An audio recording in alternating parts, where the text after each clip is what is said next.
now we're going to get into how they want kids. And he says that Meghan, they knew that they wanted to have kids immediately. Meghan was so stressed out. She was losing all this weight. She didn't weigh enough to get pregnant. And even though she was eating all the shepherd's pie and all this, she just kept dropping weight. And her friends recommended that she go to this doctor who might help her conceive. And Harry writes that this doctor, as he understood him, sorted people into categories. And he doesn't really recall which category the doctor sorted Meg into, but it was a category that said you have to gain weight. So, and that was the barrier to her conceiving. So she needed to gain 5 pounds, the doctor said, and then she'd get pregnant. What?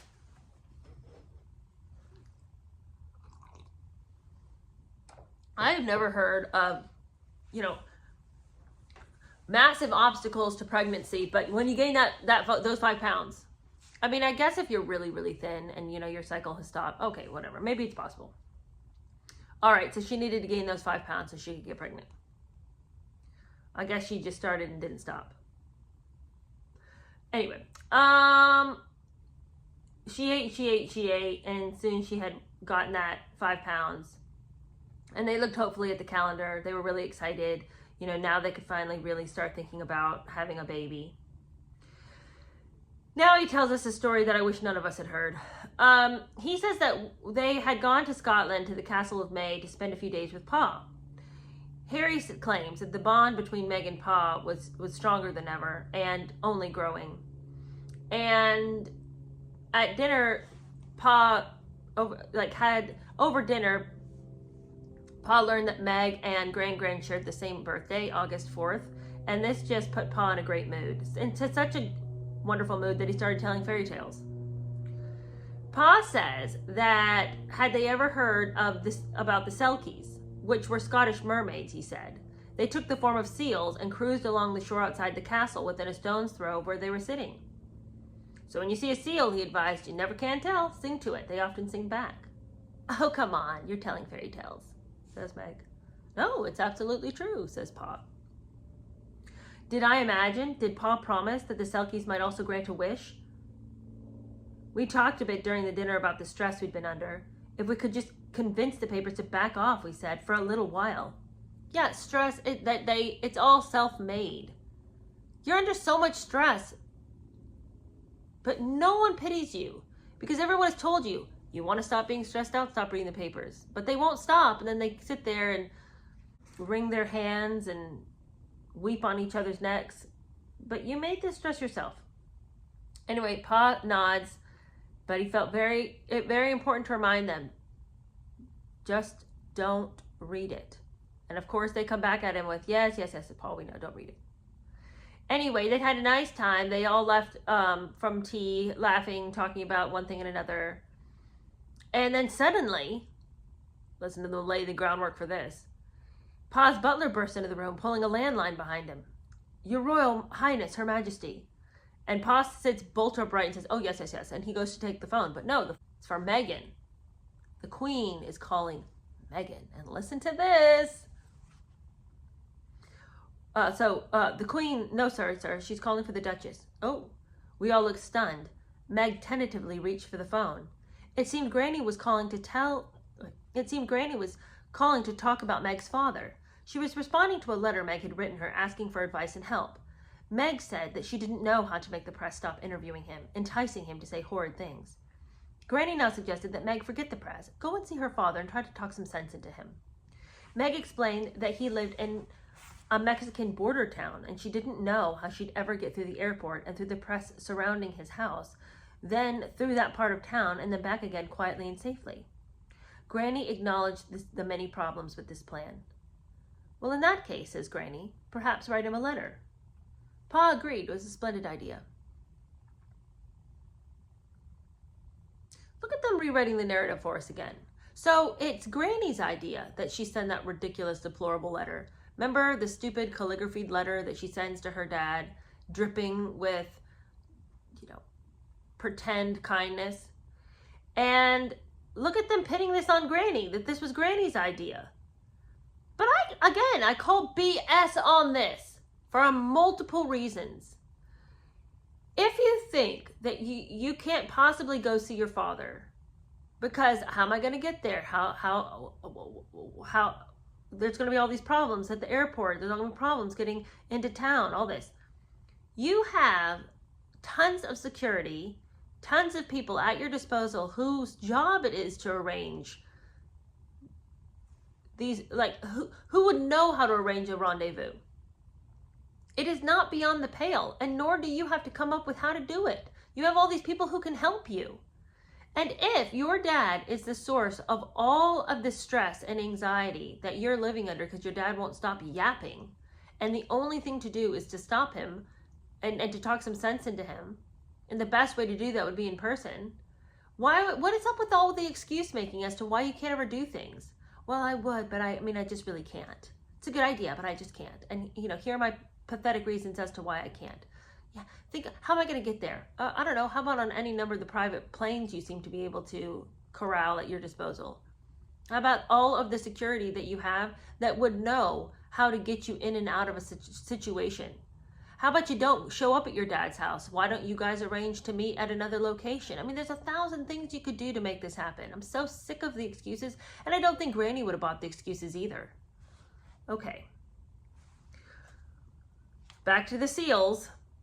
Harry says that he and Meg went down to the beach in front of the castle after this conversation with Granny. It was a real chilly day, but the sun was bright. They were standing out on the rocks looking out at the sea, and what should they see? A head. A pair of soulful eyes. Look, a seal. Look, Harry having another encounter with an animal, another magical encounter with an animal. Does he live in a Disney movie?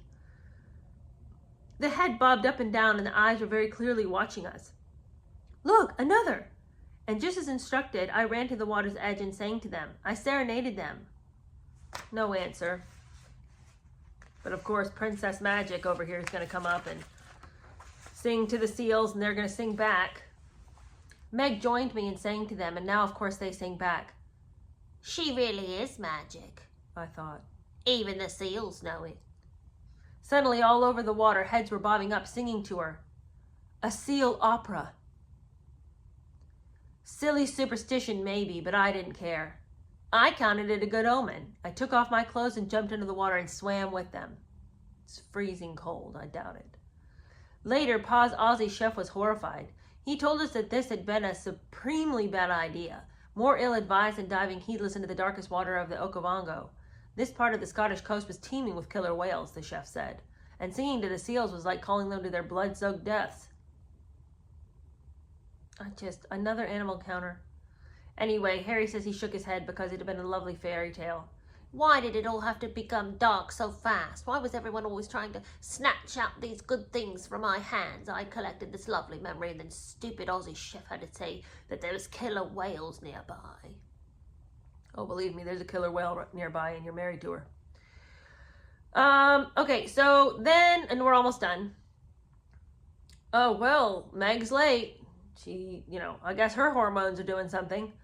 And he says they bought 2 home pregnancy tests, one for a backup, and she took both of them into the bathroom at Knotcott. Harry says he was lying on the bed, and while waiting for her to come out, he falls asleep. How long was she in there? What was she really doing in there? Okay, well, somehow she manages to bring out 2 positive pregnancy tests. He says that she said she hadn't looked at them. She'd just been waiting for him. So long that he's falling asleep on the bed? She puts the wands on the nightstand. He only kept a few things on the nightstand, he wants to let you know. One of which was a blue box of his mom's hair. Anyway, right next to the box of hair, they put the pregnancy tests. Let's see what Mummy can do with this situation, he says. Talk about an unhinged statement. Then, after placing the wands next to the hair in this magical incantation, he reaches for the wands and peers at the little windows, and they're blue. Well, apparently with this particular pregnancy test, blue meant that there was a baby. Oh, wow. Well then. They hugged and they kissed. He put the wands back on the nightstand, and he thinks, thank you, Selkies. And he also thinks, Thank you, Mummy. And I'm over here going, how about you thank God? The Selkies and Mummy had nothing to do with it. All right, but we're gonna wrap it up with this. Yuju's getting married. She's getting married to Jack. Everyone's deliriously happy for them. Jack's one of their favorite people. And Meg and Harry had to head off to their first official foreign tour as a married couple, but they made sure to delay the departure for a few days so that they could make it to the wedding. They were also particularly excited because at this gathering, this wedding, they are going to tell everybody the news. They're going to pull people aside and let them know, hey, we're pregnant. They would, wouldn't they? Look at them upstaging Yuju's day, stealing her thunder. It's like, this is her day. Why are you making it all about how you are having a baby? You can tell people about that later. You don't need to use Yuju's wedding as the place where it gets to be all about you. I find that very rude.